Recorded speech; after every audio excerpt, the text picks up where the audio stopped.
All right, y'all, we are here to conclude our end of the year homeschool curriculum review series that we have been going over, and I hope that you have been enjoying it. I hope we've done a family unit series, we've done a kindergarten, a second grade, and now today we're going to be working through our fourth grade end of the school year curriculum review, all of the things that we did and all the things that we loved and didn't love, and just chatting through all of it. So I'm going to, like I said, start with my fourth grader. The thing I'll start with is typing. This will be a fun way to start. So this year, if you watched my second grader video, you already know this, but this year we started at a bit of a disadvantage in our homeschool because we were switching curriculums from master books over to the Good and the Beautiful.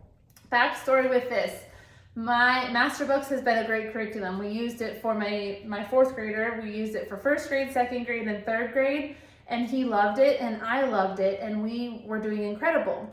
Here in Georgia, they require a state test every 3 years starting in third grade. And so last year, my son, my oldest, took the third grade exam and was not doing well in it. The second half of the test, he had no idea what was going on. He hadn't learned any of those concepts yet, and it really opened my eyes to say, okay, while we love this curriculum, it's not fitting the needs that we have for the requirements that we're supposed to be meeting for our homeschool journey. And I am very much a rule follower and want to make sure that I'm doing my child I'm doing well by them in teaching them at the level that they need to be taught at, especially because God forbid something happens down the road. I want them to go, if they have to go to public school, I would want them to be at the right level of what they're supposed to be at and not be struggling. And so with that, we decided to switch curriculums because we needed to make sure that the curriculum we used was up to date with the standards of the state that we live in, which is Georgia. So with that, we had to work through a whole different curriculum. And in that, we couldn't start at the right level that my son was supposed to be at. So he was going into fourth grade, but his math level was at a level 3. His language arts, however, was at a level 4, so he was able to dive right into his level 4 language arts, which was great for him. My second grader had to do the level behind for math and language arts, so it was definitely a rough start to the homeschool year. It was very hard for them because they were so excited that they had finished the grades of first grade and third grade, and then here I am telling them, here's your level 3 workbook, here's your level 1 workbook, and they struggled with that. We really worked through just making sure that they understood that this wasn't a punishment. This was to make sure that we didn't just dive into a new year and throw them into a book where the concepts that were at the beginning were things they hadn't even learned yet. And so I just had to be tough on them and help them to understand that. So with my son, for the fourth grade, we started out with math level 3. It took him about, I think he finished this in February, maybe early March, and it was definitely, I was glad that we went through this, because had he tried to go into math 4, because now we're working through math 4, had he gone straight into math 4, he would have been lost in the sauce. So we started out with math level 3. Now, you don't have to rush them through to get them to the right level, but I personally wanted to do so. So that was a personal choice. So I asked him if he would work hard and get this curriculum done. It's 120 lessons, and so he worked really hard as fast as he could without cramming and just making him complete things without a full understanding. We wanted to still instill that he understood what he was learning, but we also wanted to work quickly through it. So he did all of that, and he graduated with his level 3 math book, like I said, at the end of February, early March, and then started in his level 4 math. So now he is currently at lesson 50. Yeah, I think he's at lesson 50 as of today. Oh, actually, he's at 52. So lesson 52, so he still has about, 70 lessons left in this. So we're going to be working through the summer to complete this book. And he's been doing really well. He's been diligent in working through this. So I'm really proud of him for that. I know that it was kind of hard to start the year feeling behind, so to speak, but I wanted to make sure that he understood those concepts. So we loved math level 3. Going from master books to the Good and the Beautiful was a hard transition at first, but once we got into the curriculum, I realized how much more we actually really do love the Good and the Beautiful. I love that it's a very hands-on curriculum. They have games, they have activities, They have the kids hopping and jumping and moving around so that they're not just sitting at a desk doing a worksheet. With Masterbooks, it was quick. The work was quick and easy, and they would get it done, so they were done sooner. But with the Good and the Beautiful, they are more interactive and they're learning more, and they're doing a lot of review, which I really appreciate. So he loves this math curriculum so far. I mean, it's been a whole year. He said that he had great feelings about it. He loves that he was able to go to the 4th grade. He is now going through some of the harder lessons of this one. So I would say that today, I keep looking over there because he's over here. I would say that Math 4 has definitely been challenging him lately. So it's been a good challenge, but definitely a challenge. So having gone from all of level 3 now into level 4 and still struggling, I cannot imagine if we had not gone into this level 3. So glad that we made that decision. But the review for this curriculum, like I said, we love that it builds upon itself. There's lots of interactive games and fun things for them to do. So it's not just cut and dry. There's little stories involved, and specifically with this level 4 math, what I've loved about it this year is it's created a sense of independence in my 4th grader, because there are video lessons that go with each lesson. And so there is a lesson that I can teach him if I choose to, but I really wanted to instill some of that independence in him and have him do the video lesson and the mini lesson on his own. And so he'll go in my office, he takes my computer, and he goes in, he knows how to log in, and he watches the video lesson. It's usually like 8 to 10 minutes. And then he goes right into completing the assignment, and he's able to do his math completely on his own. Other than if he needs help or isn't understanding something, then him and I will take some time to go through it. But that's really allowed me to work with the younger two as they're more hands-on needing me right now. It's been great for him to be able to just get going on his work and get it done. And it's really instilled a confidence and an independence in him to just work hard, to manage his time well, to stay focused. And so that's been great. So we loved that transition into Math 4 was him doing that independently. With Math 4 also comes the mental math. It also has an answer key.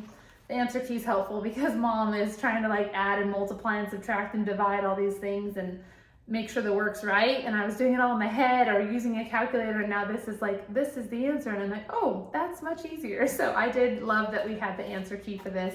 So that was a great little purchase in addition. The mental math that comes with Math 4, I will be honest, we have not been very diligent in doing this. We've been more focused on getting the book work done and getting the lessons going for the day and less on this. I think that this is a great tool. It just wasn't a good fit for us this year, so this would be a no for me.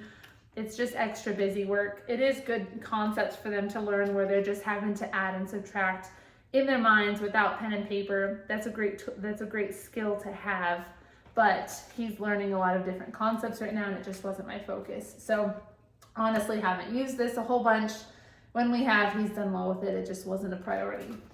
Now we can go into the typing because we're already on the what Brooke is not using this year train. So typing has also not been a huge priority for us this year because we were working through 2 language arts and 2 math curriculums for my 2nd grader and 2 math and 1 language arts for my 4th grader.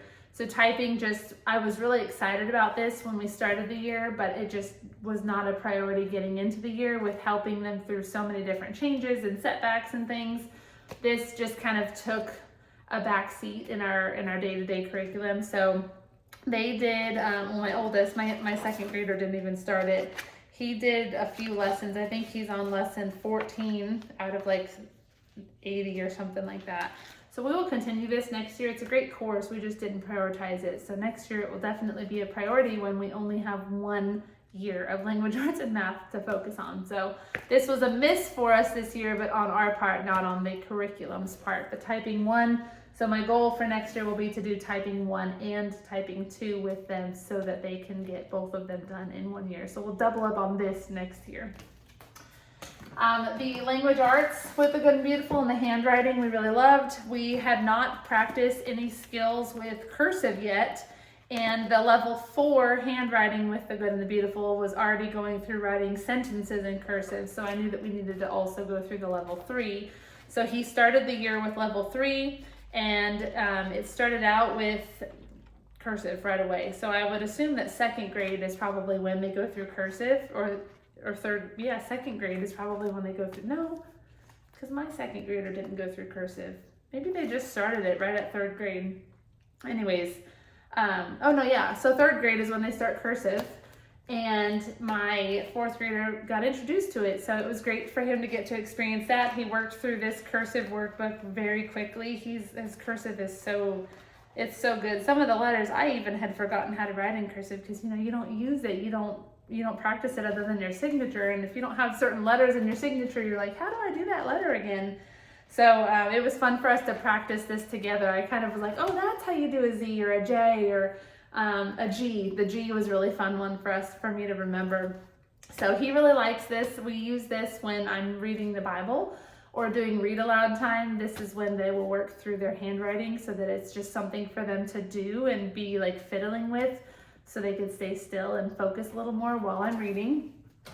And then once he completed that, we moved right into the level 4, which is where he started to take the letters he had learned how to write in cursive and actually write sentences and things in cursive. Let me try to find like a most recent example.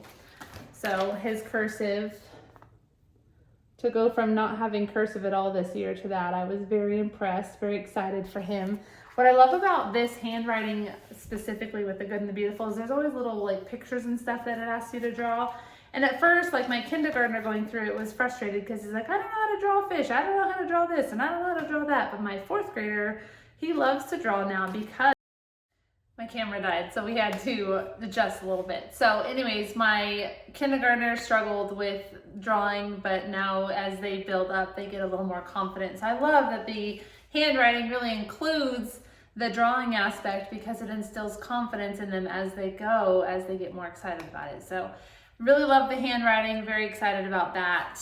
The next thing we're going to talk about is the language arts for level 4. I was very, very impressed with this. It is definitely advanced compared to what my son was used to with language arts, but it again, it includes, just like it does with the other levels, literature, grammar and usage, punctuation, art, geography, spelling, vocabulary, and writing, all in one. So you have the language arts book, and then you have the spelling and writing workshop book. And with this also comes 2 readers that they read throughout the year and write little reports and stuff on. So I really, really loved this curriculum. My son does not love language arts, as like he's not a huge writer. He's getting better at it because of this curriculum. But it definitely was a bit of a struggle for him throughout the year, because it just took him out of his comfort zone a little bit with branching out into writing. So I don't know if that's a Good and the Beautiful thing, or if that's just going into 4th grade, you're learning how to write, and he's now writing essays and things, and it's really neat to see the growth that he's had in that. So with this curriculum, it's 2 books, but you complete 1 lesson in each book each day. So it's technically, I would say, 2 lessons. But they kind of coincide with each other. So I love it because it always has some kind of art component to it. So it'll talk about art in some way. It instills a love for that. In literature, it goes through a lesson, and then they have fill in the blanks, they have punctuation practice.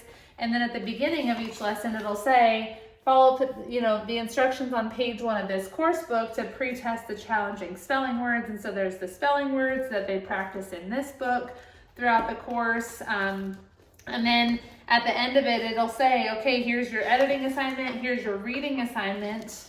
Down here, you have your reading assignment. So sometimes it would be in this book, other times it would be in this book. And then in addition to reading those and writing about those, they also recommended 20 minutes of individual reading. And that is what encouraged my son to really start to enjoy reading, was because he is a very much type A, like me, check the box type of child, and he wanted to complete everything to the fullest. So when it said read for 20 minutes, he wanted to be able to check off and say that he read for 20 minutes. So it really encouraged him to read more. With my other 2, it had that same requirement. They didn't care as much, but he specifically really thrived on that. So it really helped him to read. So when you see how many books he's read this year, you'll kind of understand why. But with this, there was just really great components with the art pieces. There was a geography. What he loved about the geography is it took him through different countries in Europe all throughout the year, Italy and Belgium and France and so many different places. And it had beautiful pictures where he got to really see what those countries looked like, which sparked conversation and interest in him learning more about those countries. And he learned a lot about those countries, and then his writing assignments would be based on those countries. So he was getting the geography aspect with it, which I really enjoyed and he thrived on as well. And my husband and I, being military, have been to a lot of those countries. Well, I'm not military, but my husband is, but we lived in Europe for 3 years, and so we had been to a lot of these countries. So then I got to show him pictures of us in those countries, and he really just thought that was the coolest thing, that we had been to all these places and he was learning about them, and I got to talk to him about them, so that was fun. And then the other thing that he really loved, this was his favorite part of the curriculum, was the pastels. So you had to purchase the pastel not equipment, but like the pastels and then the paper separately, but it taught him how to do artwork. So it taught him different types of pastel paintings, or not paintings, but pastel art. And it really encouraged him to try things. So he has a whole notebook now of art that he's done throughout the year. So many great little things that he's done. He did a butterfly recently that was so beautiful. I don't have it handy, or I would show you. He created something like this. So just really neat to see his excitement for art come to life. And like I said, the geography, he loves history. So the geography was fun for him to get to know a little bit more about geography and history all in one. So he really loved this. It had a lot of good spelling exercises to help him in this workbook, specifically with the spelling and writing. So you would do spelling one day, writing the next day, spelling one day, writing the next day. And you had spelling words that he was learning how to spell throughout the year, so it gives you a list, and I would quiz him on like 10 of them, and if he got them right, we would keep going until he had 10 spelling words to work on until the next quiz, so to speak. It wasn't really a quiz, it was just like, all right, let's practice and see if you got it. And he learned how to spell a lot of like big words. It wasn't small words, it was like available and things that like he would not normally have spelled. There was a challenging sentence climb at the back of the book where he had to read sentences that were very difficult to read, and he had to practice them. So can you imagine flying in an immense Zeppelin over the province of Luxembourg in the early 1900s? The view must have been phenomenal. So we had lots of great laughs with these because he would read it and totally butcher it because the words were so big, but as he practiced, he would learn to read better. And so we really enjoyed getting to do that. And then when he would complete all of these without any mistakes, they call it a ladder sentence climb, he would get to color the bird at the top. So it had like a national bird for each of the countries he learned about. So just really neat how they implemented all of the aspects of geography and art and spelling and writing and all of that into one curriculum. The stories and the readers he really loved. He loves biographies, so this book was world biographies, and there were stories that moved him to tears. There were stories that really challenged him and just like what life is really like outside of the four walls of this home, with things like racism and just like big subjects that really he didn't really understand, and he had lots of big questions about people who are blind. The story of Louis Braille and how Braille came to be. Just some really great stories. So a track star who I think was unable to walk or something and then became a track star like later in his life after he really worked hard to overcome his obstacles. So really good heartfelt stories in here that encouraged him and challenged his thinking a little bit.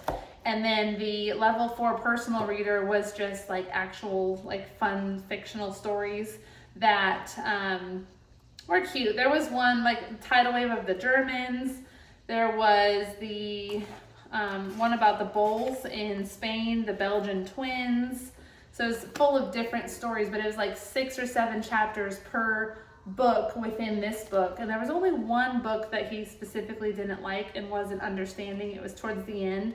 So we ended up skipping that one because as I was reading it, I was like, I'm kind of bored with this, so I'm not going to force you to read it. So I didn't want him to power through reading something that he didn't want to read or wasn't interested in. Not because he wasn't interested, because he didn't like the actual story, like what it was about. It just didn't intrigue him, and I wasn't going to force him to read that. I don't want to read a book that I don't really get into. I don't have any attention span in. I didn't want to force him to read that, so I let him skip one of these, but the rest of them he did read. So those were really great resources for him with that. The other set of books that he read were all of the Badger Hills Farm from The Good and the Beautiful. He read through all of these. before December. Like, I mean, it's 1, 2, 3, 4, 5, 6 books. There's probably like 200 pages in each, 150 pages in each book. He loved this series. So if you have a 9 or 10-year-old, 8, 9, 10-year-old, the Badger Hill Farm series was great. They're like mysteries, and I discovered he likes mysteries, so that was kind of nice for me to know what kind of book he likes. So he read through all of these. The next set of books that I purchased was the Tuttle Twins.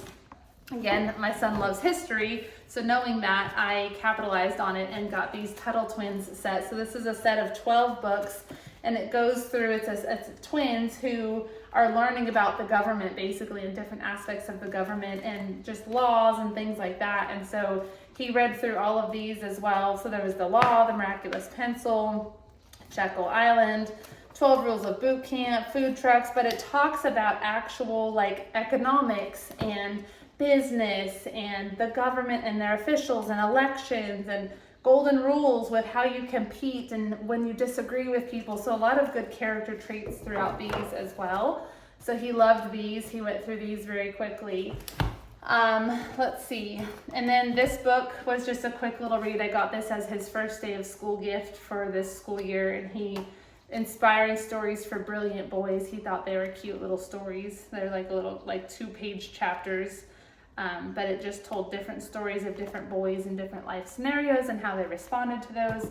Again, really trying to instill good character traits in my boys. And then the series that he's currently been working through is the Boxcar Children. It's kind of a classic. I remember reading them as a kid, but I don't really remember what they're about. But it came up on my Amazon. I was like, oh my gosh, he would love those. So we got him these for Christmas. And he's been reading these more slowly because he's had more reading in these books this second half of the school year than he did the first half. So he's been reading a lot more of those and less of these, but he's gotten through the first 5 so far, and he really likes these as well. So the Boxcar Children is his current series, and I am looking for book recommendations. So if you have a 4th grader going into the 5th grade or 5th grader, and you have books that they loved that have good ethics and morals and values, and I mean bonus points if they're biblical even, that would be great if you would drop them in the comments so all of us can benefit and just learn from one another the books that your kids are loving. Like I said, he loves history, he loves mysteries, and I would just love to know what your kiddos are reading because I cannot keep up with his reading. I'm trying to find some new series for him to try out. So I have some that I have my eye on. I can't think of the names of them right now, but I will share them in my curriculum choices for the new year, the new school year. As I get those videos out in the next few weeks. So I hope that this has been an encouragement to you. My 4th grader, like I said, his biggest growth point this year was independence. I was really having to be hands-on with a kindergartner and a 2nd grader this year, as they both were really learning the basics of reading and things like that, and I needed to be more hands-on with them. He worked very well, very diligently on his own, and I was so proud of him for that. So overall, it was a great school year. Looking back and seeing all that we accomplished, I'm really proud of all of us and our hard work, and I'm excited to see what this next school year brings. So stay tuned for our curriculum choices for the 2025-2026 school year for our 5th grader, 3rd grader, and 1st grader, which is wild to say. We'll be going into our 5th year of homeschooling, and best decision we ever made. So if you have a 4th grader going into 5th grade or a child around the same age, I would love for you to comment down below. I love to connect with other moms who have children the same age as mine, just because it helps me to just have somebody to relate with, to know that there's real people out there that I'm talking to, and we can just kind of connect on this journey of homeschooling at these age levels. So thanks so much for watching. I hope that you enjoyed this, and I will see you very soon on my next video. Bye guys.